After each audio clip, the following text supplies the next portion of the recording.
और FIFA world cup की बात करें, फीफा वर्ल्ड कप अब उस मुकाम पर पहुंच चुका है जहां पर हर पास, हर टैकल और हर गोल इतिहास लिख सकता है। टूर्नामेंट में अब सिर्फ 4 टीमें बची हैं और दुनिया की निगाहें टेक्सास के आर्लिंगटन पर टिकी हैं, जहां सेमीफाइनल में आमने सामने हैं 2 फुटबॉल महाशक्तियां, फ्रांस और स्पेन।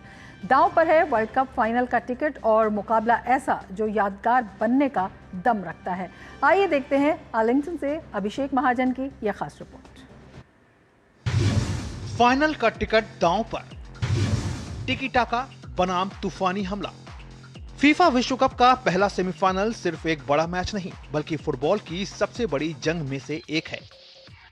एक तरफ फ्रांस है तो दूसरी तरफ स्पेन, 2 पूर्व विश्व चैंपियन, यूरोपीय फुटबॉल की 2 महाशक्तियां, और दोनों सिर्फ एक जीत दूर हैं फीफा वर्ल्ड कप के फाइनल से। 1990 के बाद पहली बार वर्ल्ड कप के सेमीफाइनल में पहुंची चारों टीमें पूर्व विश्व चैंपियन हैं। ऐसे में आर्लिंगटन का मैदान अब यूरोपीय फुटबॉल की सबसे प्रतिष्ठित प्रतिद्वंदियों में से एक का गवाह बनने जा रहा है। फाइनल का टिकट दांव पर है और दुनिया की नजरें इस महामुकाबले पर टिकी हैं। एक ओर लगातार तीसरे विश्व कप फाइनल में जगह बनाने के इरादे के साथ फ्रांस मैदान में उतरेगा, तो दूसरी ओर 2010 की चैंपियन स्पेन अपनी मशहूर टिकी टाका शैली के दम पर दूसरे विश्व कप खिताब की ओर एक और बड़ा कदम बढ़ाने की कोशिश करेगा।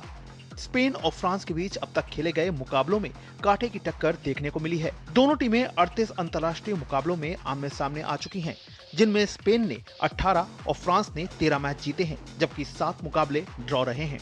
हाल के वर्षों में दोनों के बीच हुए बड़े मुकाबलों में रोमांच अपने चरम पर रहा है। 2025 यूएफए नेशंस लीग में स्पेन ने 9 गोल वाले हाई वोल्टेज मुकाबले में फ्रांस को 5-4 से हराकर बाजी मारी थी। वहीं बात अगर दोनों टीमों के बीच अब तक विश्व कप में हुए मुकाबलों की करें, तो विश्व कप के इतिहास में स्पेन और फ्रांस अब तक एक बार आमने सामने हुए हैं। 2006 विश्व कप के अंतिम 16 के मुकाबले में फ्रांस ने स्पेन को 3-1 से हराने में सफलता पाई थी। फ्रांस की सबसे बड़ी ताकत उसका आक्रामक खेल है। कप्तान किलियन एम्बापे शानदार फॉर्म में है और टूर्नामेंट में अब तक 8 गोल दाग चुके हैं। लेकिन फ्रांस सिर्फ एम्बापे पर निर्भर नहीं है। ओस्मान डेम्बले, माइकल ओलिसे, डेज़ार्डेऊ जैसे तेज और तकनीकी खिलाड़ी भी किसी भी रक्षा पंक्ति को भेदने की क्षमता रखते हैं।